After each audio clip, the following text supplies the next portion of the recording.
Hello, hi guys! Magandang hapon sa inyong lahat. This is Jen Rodriguez from my Sagada channel. A faith healer o sumatary reader. So ngayong hapon, natatigan natin ang sabihin sa iyo ng ating mga gabay. So this is a weekly gabay for the month of October 5 hanggang October 12 for the sign of Sagittarius. So Sagi, welcome to my channel. Ano kayang messages, advices, sa spirit guides ang ating masasagap for today's video? Kanino kayang energy or kaganapan sa buhay ng mga Sagittarius ang ating mga hagilap. So guys, this reading is a journey reading lamang, hindi lahat makaka-resonate, kundi lamang po makaka-relate sa inyo. And comment down below kung kaninong energy ang ating nasagap. And of course, don't forget to like and subscribe my channel. And hit notification bell for more videos update. Kasi maraming salamat po sa mga walang sawang pagsuporta sa aking channel, lalo-lalo na ang hindi nag-skip ng ads na way pagpalain kayo ng Diyos at may kapal. Siksik, liliglig, nag-uumapaw na biyayang manang-balik sa inyo. So let's see guys, what is the messages, advice sa iyo ng ating angel spirit for the sign of Sagittarius. So let's see and watch this. Ano kaya kaganapan sa buhay ng mga Sagittarius ang ating mga hagilap? So guys, eto na at tutunghayan na natin yan. Angel Spirit, please give information pa. So this is a Two of Swords. Ooh, this indecision. May mga bagay na naghihirapan ka mag-decide. This is a Seven of Swords, no? This is something hidden. No, maaring secrets, no? Parang tinatago mo yung emosyon mo, tinatago mo yung nararamdaman mo. Natatakot ka sa something, ano yung kahihinatnan, or ano yung kalalabasan ng eksena. This is a Nine of Pentacles with a blossoming abundance, no? There's possible na maaaring lumago at lumakas ang iyong finances, or maaaring, kumbaga, ito yung magdulot, no, ng, kasaganahan sa inyo. This is something rewards, efforts, no? And success coming in for you. And of course, this is something a Nine of Cups, no? This is something we should permit. Ito yung pagtupad sa mga pangharap mo, no? At paglalayag, no? Sa mga plano mo sa buhay. So, let's see. And because this is an information with the Ace of Sword, a breakthrough, na magtatagumpay ka talaga, no?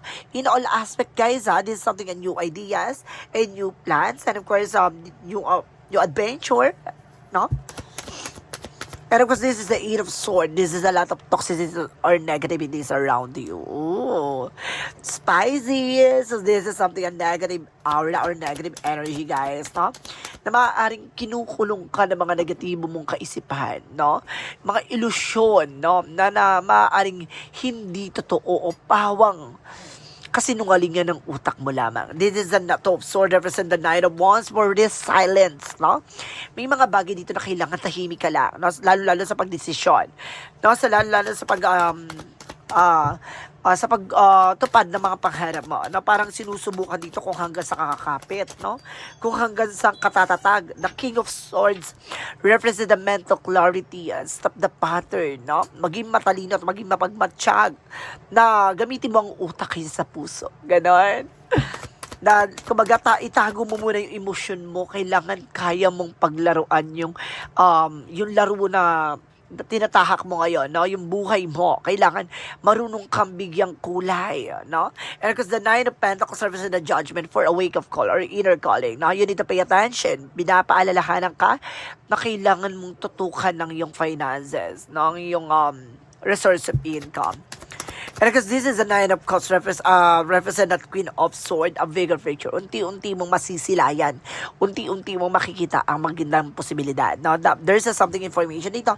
Ang pagtupad sa pangarap mo ay maaaring unti-unti mo nang makita. No? So, this is the Ace of Swords, represent what? Represent the Hangman with new perspective, new mindset. No? Kumbaga magkakaroon ka ng mga bagong ideas, bagong kaalaman, bagong kaisipan. Ganon. The Eight of Swords represent the Four of Wands. So, this is something celebration. So, coming, no? Family gathering. Kumbaga, itong mga bagay nito ay maaaring pagbubuklo din kayo ng pagsasama-sama ng iyong pamilya. Ganon. Kumbaga, dahil dito, kumbaga, may pag-alis, no? Kumbaga maaaring uuwi ka, no? Galing sa ibang bansa, pupunta ka ng Philippines, no? Or galing-galing ka sa Philippines, so uuwi ka, pumunta ka ibang bansa, na papakawalan mo yung sarili mo dyan, no? Sa mga negative mong nakakasama or negativities mong nakakasalumuha, no? Baka this is something toxic co-workers, no? Ganun. So let's see what is the Two of Swords because the Nine of Wands. So this is the Nine of Swords. Ooh, this is something anxiety, depression, sleepless night, and of course stress, no? May nagbibigay talaga dito ng stress yung yung pag-iisip, no? Na kung ano-ano, no? Kumbaga, iniisip mo dito na baka hindi ka magtagumpay, gato ganyan. Huwag mo isipin yun, no? Tingnan mo yung lighter side of situation, no? Being, sense of, kumbaga taasan mo yung sense of humor mo, guys. Being optimistic. And of course, that Seven of Swords, and of course, the King of Swords, represent the Ease of Pentacles with a big shot and big opportunity coming in for you. May malaking finances na papasok. No? May magpapabulabog sa eksena mo, kaya kailangan, hindi mo kailangan pangalandakan muna to. Kailangan silent ka muna this time, no? Kumbaga, hanggang hindi mo na isa sa katuparan to, gamitin mo ang utak mo, no? And of course, the Nine of Pentacles, and of course, the Judgment, represent the Death card. So, this is an ending in a new beginning, no? At transformations. Talaga ito yung paggaganap ng pagbabago, no? Pagbabago na maaaring tatatak sa'yo, no? At maaaring itong pagbabago na to ang gigising sa'yo, no? Mula sa kahibangan or mula sa bangungot ng nakaraan. So let's see what is the Nine of Cups, because the Queen of Swords represent the Page of Pentacles for investment. Invest wisely, no? Matuto ka, kumbaga, kung saan ka mag-i-invest ng time, ng effort, ng love, no? Kailangan maging ka dito, realistic. Ganyan. Kumbaga, pag-isipan mo mabuti bago ka mag-take ng action dito sa tao na to. Kumbaga, ito ay kumbaga makakasama ko ba for long term to, or kumbaga magpares ba kami ng mindset, kumbaga pares ba kami ng iniisip na mag-grow ba kami to each and every one, gano'n. Kumbaga kay gano'n ka dapat mag-isip. So let's see what is the Ace of Swords and of course the Hangman. Represent the Five of Swords. Nagkakaroon ng something complication dito, not because of your thoughts, no? Kumbaga maraming mga kumbaga nagiging negativities dito dahil din sa mga maling nakasanayan o may mga maling kaisipan, no? Kumbaga nagiging immaturity ka dito, guys, no? Kumbaga nagiging selfless ka dito. Parang selfish, no? Parang nagiging selfish ka dito for this moment. So, kailangan mong baguhin yung mindset or either perspective mo na kailangan mong kumbaga magkaroon ng mga bagong ideas na kumbaga magbubuklod sa inyong dalawa ng iyong person, no? Kumbaga itong tao na to yung babaguhin yung pag-iisip mo na it's all about partnership, no? Kung paano nyo pag-grow yung isa't isa, ganon. Yung walang maiiwan sa ere. Because the Eight of Swords, because the Four of Wands, represent the charter for taking action. May pagkilos, may paggalaw talaga dito. There's something to joining forces, no? Na maaaring magbigay sa inyo ng determinations. And of course, magkaroon sa inyo ng pag-set ng success and goals, no? Kumbaga ito yung bagay na ito na magpapakawala sa negativities. So, let's see what is the outcome. For the outcome is the Three of Swords in reverse. So, releasing pain, no? Pinapakawala na yung sakit, sakripisyo, pighati, no? Kirot. No? Pagpapalaya sa mga anumang pinagdaan, physical, emotional, na magkakaroon kayo ng healing. And this is the Ease of Wands for new spark, new ideas, no? And of course, new project, new job, no? Magkakaroon daw kayo ng eksena ganun. And because this is a tower moment for a major changes. Ito yung mga bagay na malaking pagbabago na magaganap na biglaan, no? Hindi to in-expect, pero, diba, this is something a blessing, this guys, or great blessing coming in. Additional messages tayo pagdating sa career and finances. So, this is the Three of Pentacles with the collaborations. Nakayusin mo yung pakikipag-coordinate, pakikipag-usap, pakikipag-transactions. And of course, this is the King of Cups with devoted is 41st. May taong sumusuport at gumagabay sa'yo dito. And of course, this is the Knight of Cups with an offer, proposal, no? Or either, proposal pagdating sa negosyo, hanap buhay, guys, ha? Kumaga magkakaroon ka din dito, there's a lot of messages, transactions, phone calls, additional messages. And because this is a star card for healing and miracles, no? Kumbaga maaaring magtupad to sa sa tagumpay na hinahangad mo. Na maaaring ito yung pag-asa, no? Mula sa mga pinagdaanan. So let's see. Pagdating sa love life, the Wheel of Fortune, talagang, di ba, nakatadhana talaga. There's a destiny to happen. And this is that Four of Pentacles, to. Kumbaga, paano nyo po protectionan yung isa't isa? Yun yung sinasabi ko in the first place, guys. Pagprotekta, no? At pagpapangalaga, no? Pagpapangalaga, no? Ng isa't isa, no? Papalawig sa inyong pagmamahal at pag-iingat. Ganun. So, let's see additional messages pagdating sa health. Pagdating sa health mo, this is a 6 of Wands for victory is yours. Na magtatagumpay kayo. And of course, this is something intuitions. No? Kung ano man yung mga bagay na pupasok sa isipan nyo, kumbaga tulad ng mga inner voice, no? Kumbaga may paalala at babalalan dyan na kailangan yung gawin. No? At this is a devil card na maraming mga toxic energies talaga nagugulo sa isip mo, pero kailangan mong pakawalan yon, or either kailangan, kumbaga marunong ka tumaboy ng mga negativities like a temptation, no? Lahat ng mga iniisip mong hindi magaganda, no? Mga balak na hindi magaganda, alisin mo yan. And this is something, the devil card, na parang ginugulo yung utak mo, no? Ginugulo yung isipan mo para hindi mo maisakatuparan at maaring, kumbaga, mabigat ang ulo mo dito. Nasa sense ko, guys, no? Parang ang bigat ng ulo mo dito kung ano nararamdaman mo, no? Parang ang dami pupasok sa intuitions mo. So, gawa ng, kaya siya mabigat, no? Kasi ang dami mong iniisip. So, let's see what is additional messages with magical fairy messages. Pag ganyan, marami kang iniisip, maraming masakit sa katawan mo. And this is an autumn, no? Harvest time. At the end of the time, magka-harvest ka raw, no? And because this is something pregnancy. So some of you guys know, if you were a woman, maaaring magbuntis ka. If you were a man, maaaring, kumbaga, magkaroon na kayo ng, kumbaga, blessing, no? Sa inyong pagsasama. So let's see what is additional messages for Yin and Yang Oracle card.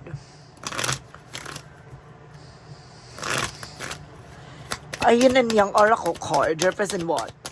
Represent avoidance, iwasan, no? May mga bagay na kailangang iwasan, tingilan. And there's a renewal, na magre-renew to at magkakaroon ng something new beginning talaga. And self-love, no? Kailangan mahalin ng sarili.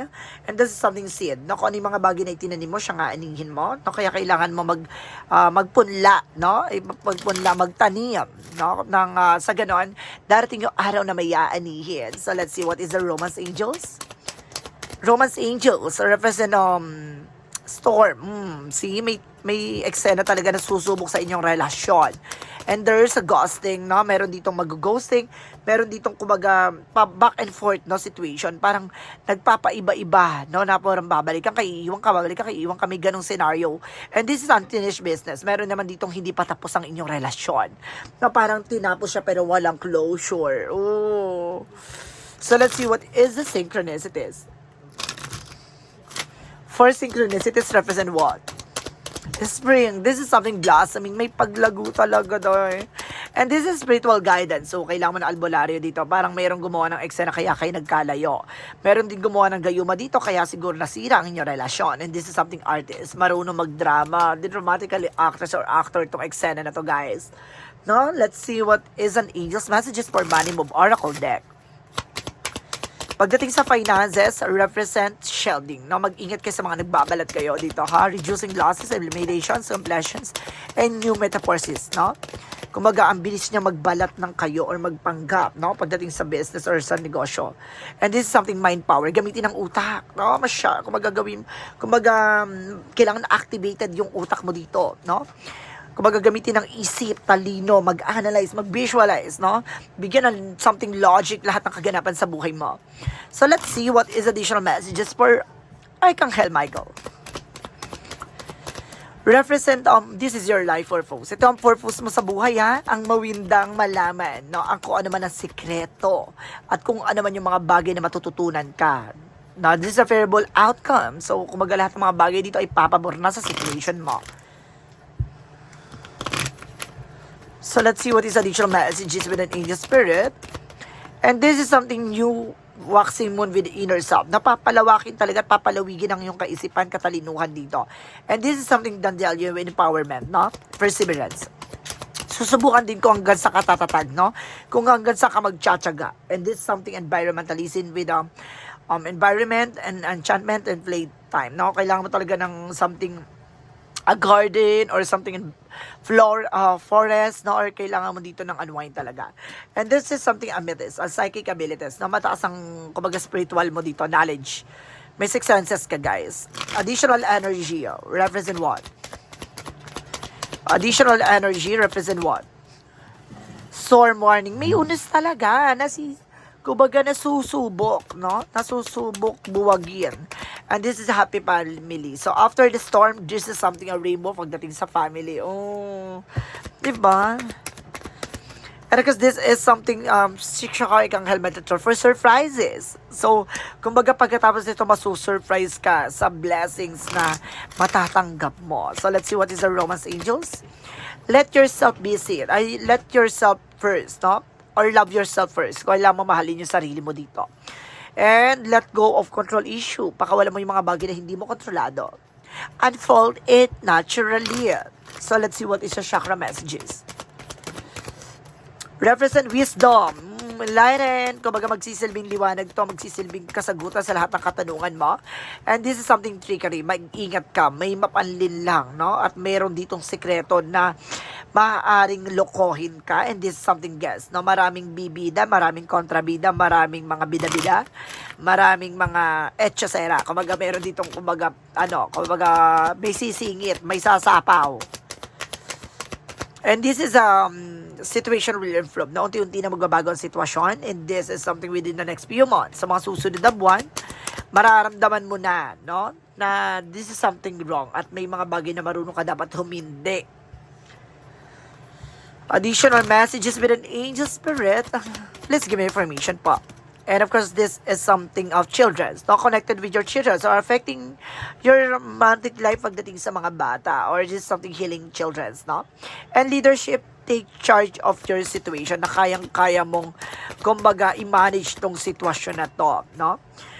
And protected. So, wow. This is something protected. Pinoprotektahan ka at ginagabayan ka ng ating angel spirit pagdating sa career. And of course, opportunities and love life. And of course, this is something success, no?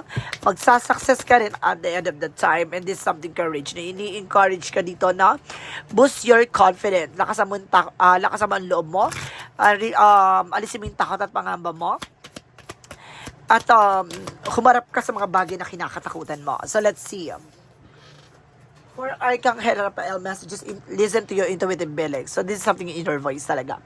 Na makinig ka sa guidance mo. So let's see what is additional messages for angel spirit.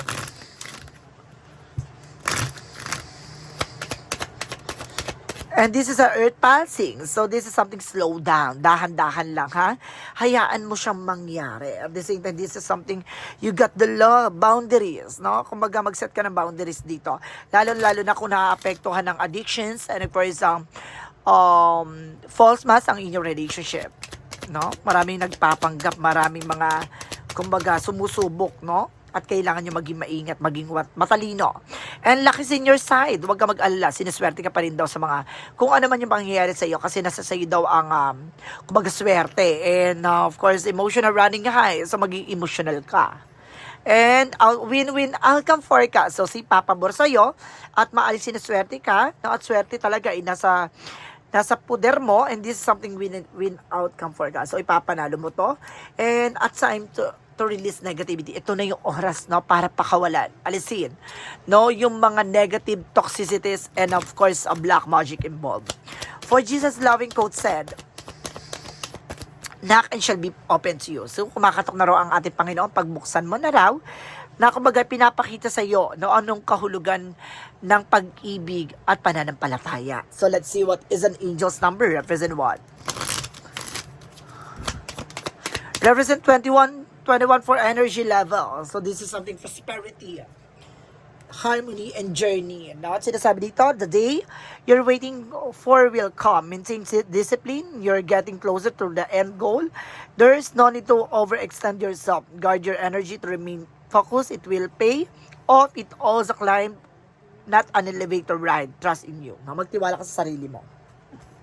Na kayang-kaya mong makapasa, kayang-kaya mong makalaya, kayang-kaya mong makaalis, no, sa pagsubok ng kapalaran sa iyo. Messages of life represent crossing into the light, no? Parang crossing, parang kumbaga kahit na anong mga skinita, kung ano man yung mga bagay na pagdadaanan mo, maraming pasikot-sikot, pero at the end of the time, magkukross pa rin yung landas hanggang sa liwanag. Ganon.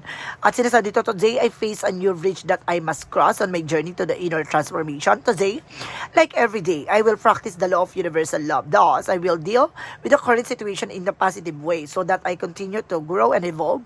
As I cross this bridge on the way towards the light, I am reminded of the true meaning of life. So see, kumbaga pinapakita dito na lagi mong pakakatandaan na ang totoong totoong ibig sabihin ng buhay ay ang pagmamahal at pagtanggap, no, sa mga bagay na ibinibigay sa iyo at may mga bagay na ipagkakalob sa iyo, no, ayon sa kalooban ng Diyos. So guys, this is a weekly gabay for the month of October 5 hanggang October 12 for the sign of Sagittarius. So, Sagi, maraming salamat for this wonderful reading.